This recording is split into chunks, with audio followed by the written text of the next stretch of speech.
Good morning, everyone, and welcome to the joint press conference of foreign ministers of Estonia and Turkey.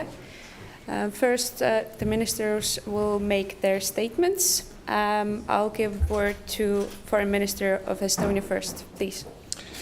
Thank you, dear Mevlüt, journalists.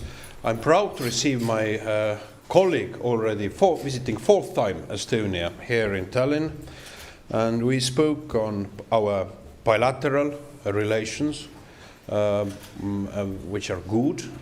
We hope to improve, to raise the volume of trade. There is a grand perspectives we see.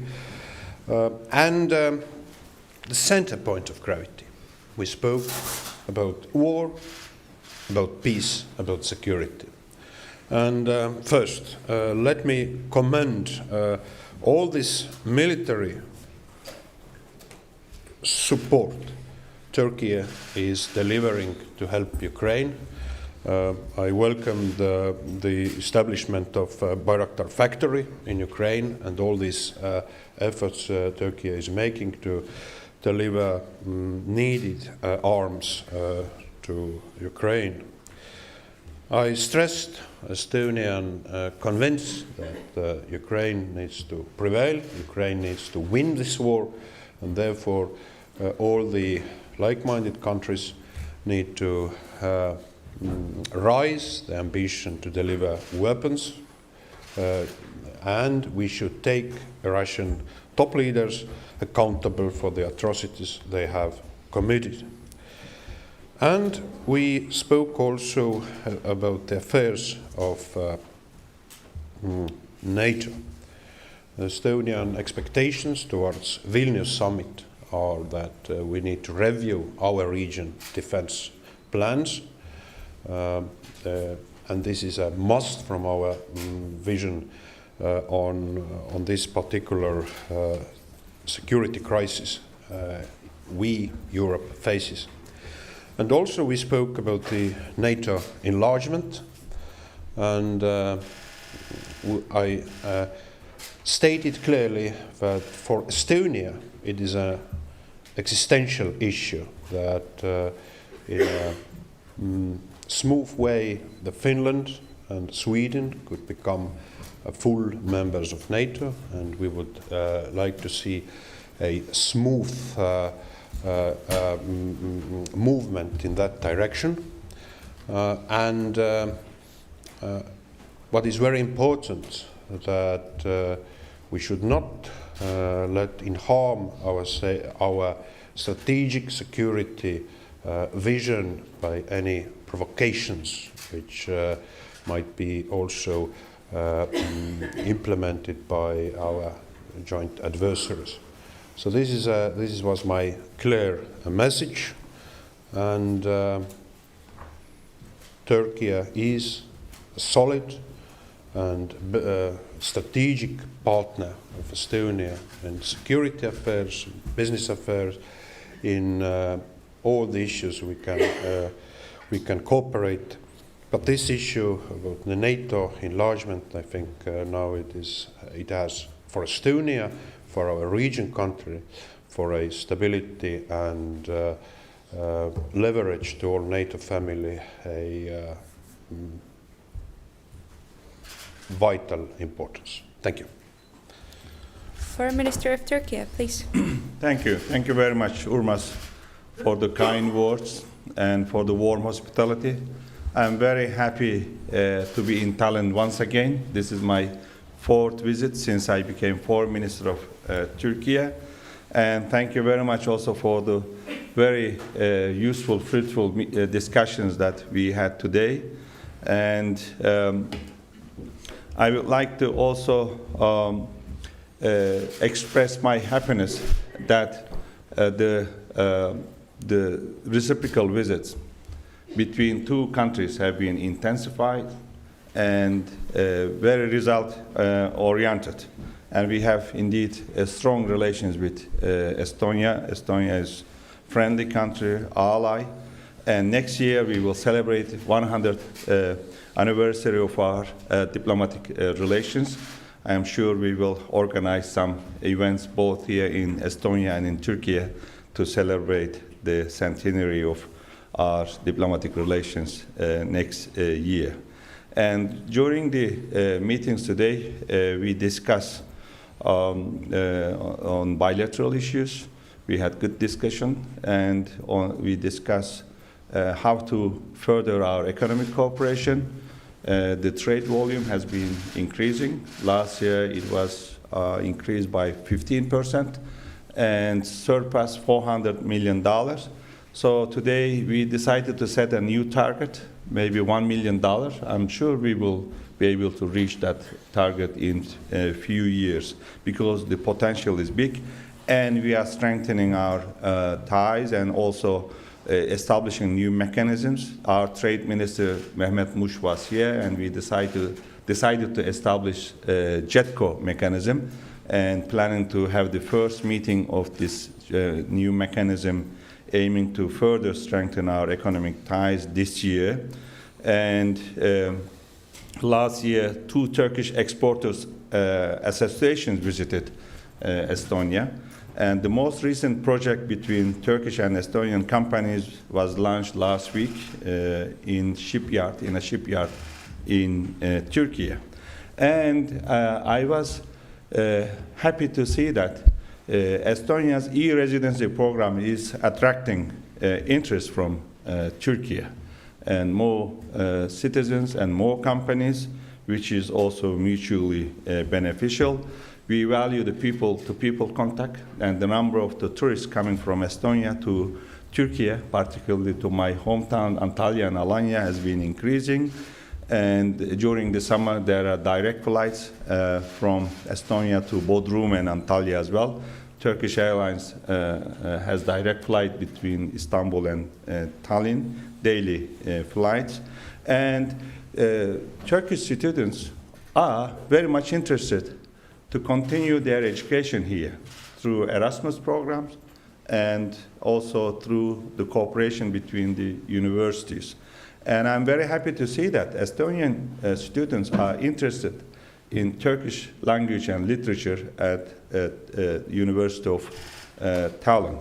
And I really value interparliamentary relations, and I really value parliamentary diplomacy. I spent a lot of years, and I have many friends, parliamentary friends, parliamentarians from different parties that I met at the Parliamentary Assembly of Council of Europe. We still continue our friendship and dialogue.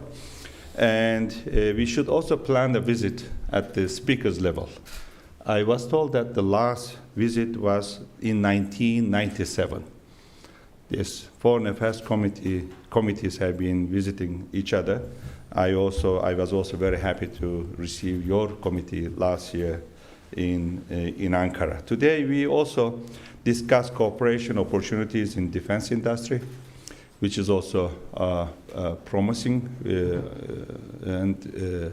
We also discussed today the fight against terrorism. It was on our agenda. And unfortunately, the FETÖ presence is everywhere, and including Estonia. And today I share my concerns and expectations with my dear friend Urmas. And we also exchange views on regional issues. The war in Ukraine was on our agenda, and as well as NATO enlargement.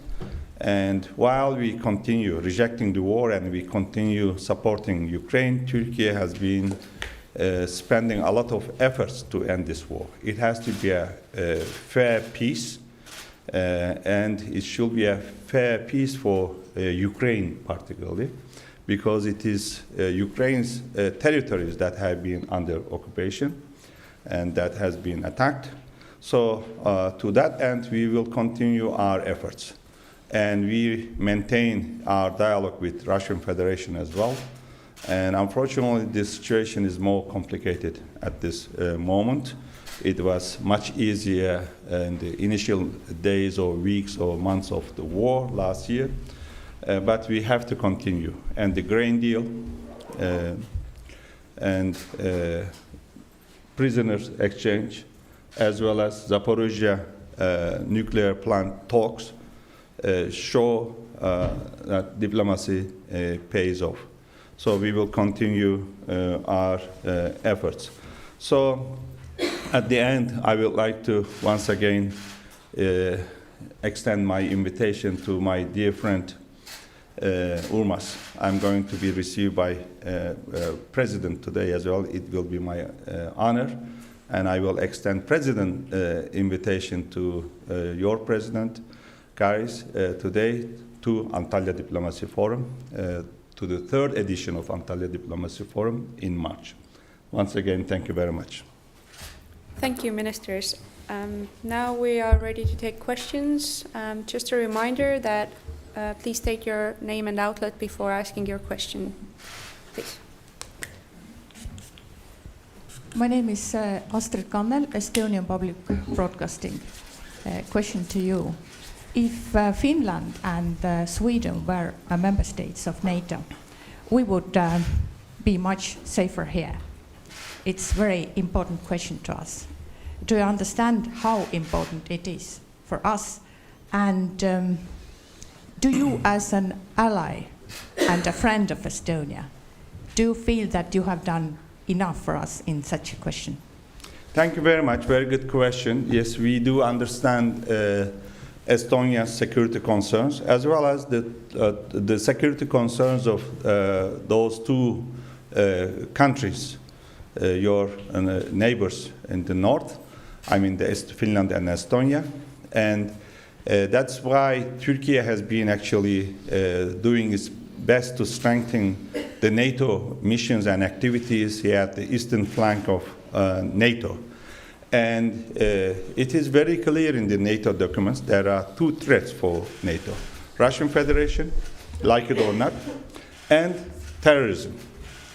While we understand the legitimate concern of Estonia as well as two candidate countries, and it is actually very legitimate that we expect from our allies to understand Turkey's and other countries' security concerns in terms of terrorism or counterterrorism. To be short, this is what we actually raised when they put their application for the membership. And then after meaningful negotiations with these two countries, we signed a trilateral memorandum in Madrid, and I signed on behalf of my country that trilateral memorandum. Now it is the commitment of these two countries to implement the memorandum. Yes, there is a new government in Sweden, and we see stronger political will there. Relatively, we have less problem with Finland's membership. This is also what we discussed today with Urmas. But despite this political will that they have been expressing during our meetings, when they make a statement, but we haven't seen any concrete step, convincing concrete step from Sweden particularly, to honor their commitments and to implement this trilateral memorandum. So as allies and friends, we should understand each other's legitimate security concerns, not only one side's legitimate concerns. And I have to remind you also that Turkey has been for NATO's open door policy very strongly.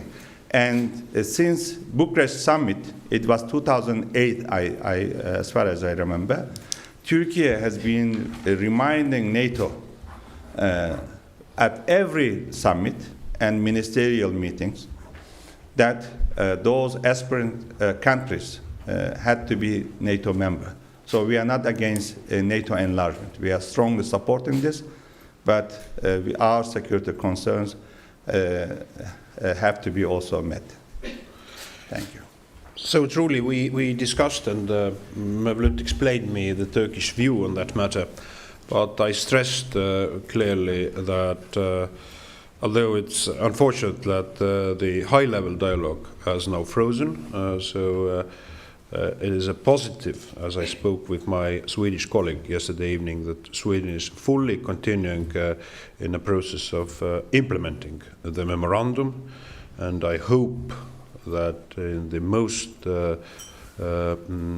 positive manner we could reach to the outcome that in the realistically possible time frame these issues could be handled so that Sweden and Finland could become NATO members.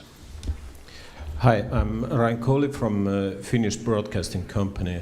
Has Turkey already decided to separate the ratification process of NATO membership of Finland and Sweden? Will your country already decided to accept Finland to NATO without Sweden? And if there has been made this kind of decision, under what circumstances it will be separated?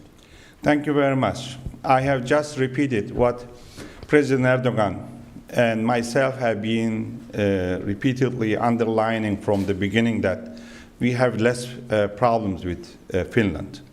Yes, there are also FETÖ and PKK supporters present in Finland, but even on these provocations, I mean, one radical person burned our holy book, Quran, and Sweden actually not only gave the necessary permission, also provided security. Of course, it is any country's obligation to protect even those kind of during this kind of event, to prevent any other issue. But what I am trying to say, that meanwhile Finland actually made a very clear statement that they will not allow such provocations. So it needs a political will, and more or less you have the same legislations.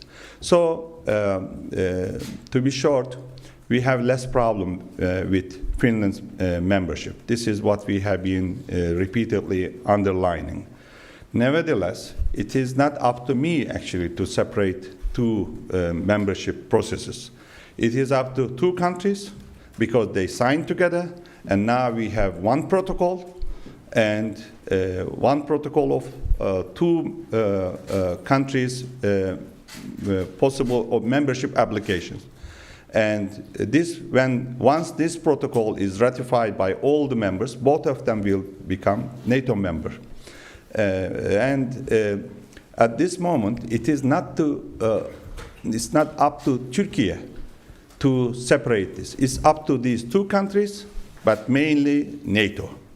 If NATO and two countries decide to separate the membership processes of Finland and Sweden, and Turkey will, of course, reconsider of Finland's membership separately, and more favorably, I can say. Okay. Evelyn Kalde, Estonian Daily Postimees. I wanted to ask, what can other NATO countries like ours, do to mediate or to mitigate the disagreements between Turkey and Sweden and Finland? Well, there is no disagreement, actually, I have to say. We have one document that we signed trilaterally. And this mechanism, actually, permanent committee of experts, it was established thanks to the proposal of Finland and Sweden. What is the aim of this mechanism? To go over the steps that could be taken by these two countries to implement the trilateral memorandum. And we met twice. Once, the first meeting took place in Finland, second meeting took place in Stockholm. And the third meeting actually was planned to take place in Brussels and at NATO headquarters. So NATO experts we also invited to the meeting, that to understand that, to see clear that these countries, whether these two countries have been honoring their commitments or not. It's very transparent. So this is not a bilateral differences, actually. So we signed the trilateral, and it has to be implemented. Nothing more, nothing less. Thank you. Of course, for us, as I stated, it is an existential issue. And this is our obligation, our responsibility, also to reflect it in an open dialogue manner to our friends, to Turkey, to other partners, because now it is a vast security deficit. All the European security architecture is now in ruins because there is a war in Europe. And there is a security deficit, and now Sweden and Finland are in a way like a grey zone. And in the interest of European security, in the interest of NATO, is making a clear cut of ending this grey zone. Mari-Liis Truus. Mari-Liis Truus, et Eesti Päevaleht. When talking about the war in Ukraine, you mentioned fair peace. What is your vision of fair peace for Ukraine? Well, I just made it very clear, I believe. And Ukraine is the country under attack. And therefore, we should continue supporting the territorial integrity and sovereignty of Ukraine. And Turkey has been for territorial integrity of Ukraine, including Crimea. We never recognized the illegal annexation of Crimea, and we rejected the last annexation referenda, and we also rejected this illegal annexation. So what is the aim of the fair peace? To ensure the territorial integrity of the country. Very simple. But at the end, we believe that this war will end at the negotiating table. There will be no winner of this war battle. That is what we are trying to actually do as Turkey, as facilitator, as mediator. And we need also support of other countries to bring two sides back to the table. Of course, it is up to them. At the end, we cannot insist. Any peace, any ceasefire should be acceptable by both sides. Nobody can dictate any peace or any ceasefire to any side. So our job is here not to dictate anything to any side, but we need to continue our efforts. Thank you.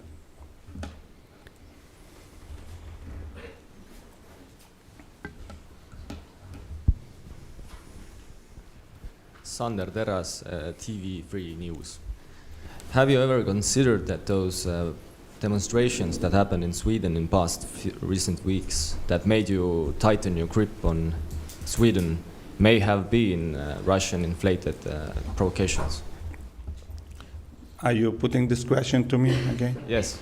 Thank you very much. Good question. But I cannot say that this country or that country, that group or this group is behind this kind of provocation. But I can tell you one thing very clearly, that the aim of the provocators is actually to prevent Sweden's membership. PKK supporters, FETÖ. And they know that when Finland and Sweden, particularly Sweden, become a NATO member, there will be more pressure on them. And there are some political parties and politicians in both countries that are against their country's NATO membership as well. So I know that the aim of the provocators is to prevent this membership. But without evidence, I cannot tell that this country or that country or this group, that group is or are behind these provocations.